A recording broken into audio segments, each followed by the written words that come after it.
சென்னையில் சட்டவிரோதமாக குட்காவை பதுக்கி விற்பனையில் ஈடுபட்டதாக ஊர்காவல் படை வீரர் உள்பட 3 கைது செய்யப்பட்டிருக்கிறார். வேலியே பயிரை மேய்ந்த கதையாக காவல் நிலையத்தில் இருக்கும் ஊர்காவல் படை வீரரும் குட்கா விவகாரத்தில் சிக்கியிருப்பது குறித்து தற்போது பார்க்கலாம்.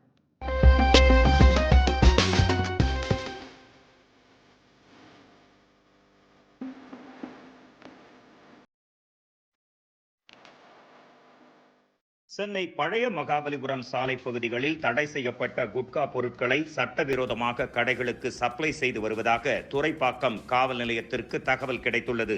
இதனைத் தொடர்ந்து காவல் உதவி ஆய்வாளர்கள் ரஞ்சித் மற்றும் கவினா தலைமையிலான போலீசார் துரைப்பாக்கம் செக்ரட்டரியேட் காலனி 5வது தெருவில் உள்ள ஒரு வீட்டில் சோதனை மேற்கொண்டனர்.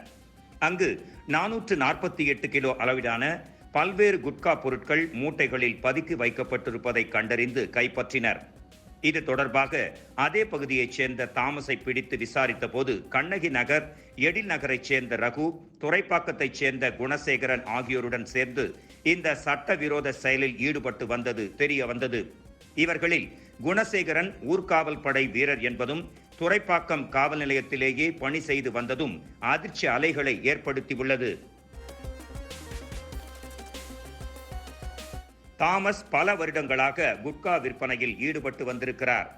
பெங்களூருவில் இருந்து குட்கா பொருட்களை பேருந்து மூலம் கோயம்பேடுக்கு வரவழைத்துள்ளார். அங்கிருந்து தனது ஹோண்டா சிட்டி காரில் அவற்றை சென்னைக்குள் எடுத்து வந்திருக்கிறார்.